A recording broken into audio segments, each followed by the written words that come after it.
On January 15, 2009, New York City looked like any other busy metropolitan morning, towering skyscrapers reflecting sunlight, traffic moving endlessly through streets, and LaGuardia Airport operating at full capacity like a perfectly structured system of urban motion. In this environment of controlled chaos, U.S. Airways Flight 1549 prepared for departure to Charlotte. Everything appeared normal, almost routine, like a carefully designed, real estate grid of aviation operations, each aircraft assigned a slot, each movement calculated, each system functioning in harmony. But what happens when a perfectly designed system suddenly breaks? Just minutes after takeoff, as the aircraft climbed over the Hudson River corridor, a sudden and violent impact occurred: bird strike.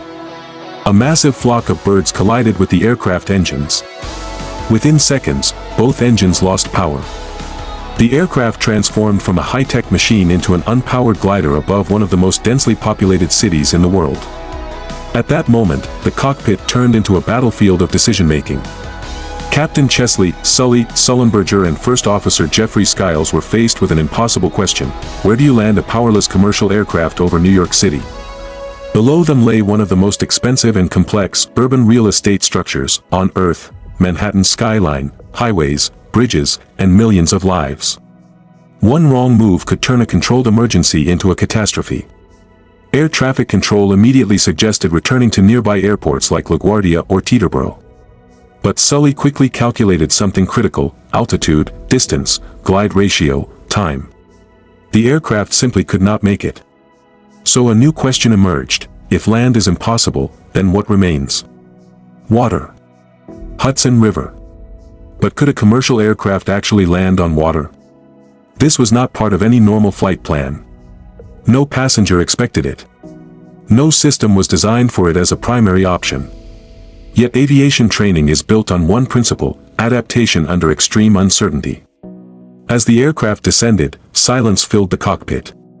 Every second felt compressed. The city beneath them looked like a living map of real estate value, density, and life. But now none of that mattered. Only survival mattered. Sully made the final call. Brace for impact. The aircraft touched the Hudson River. A moment that should have ended in disaster instead became one of the most extraordinary survivals in aviation history. The plane remained intact, floating on the icy water like a broken but still functional structure refusing to collapse. Passengers evacuated through emergency slides. Ferries and rescue boats rushed in like emergency infrastructure responding to a system failure. Within minutes, all 155 people were safe. But the real question remains: was this luck, or was it the perfect execution of human training under impossible pressure?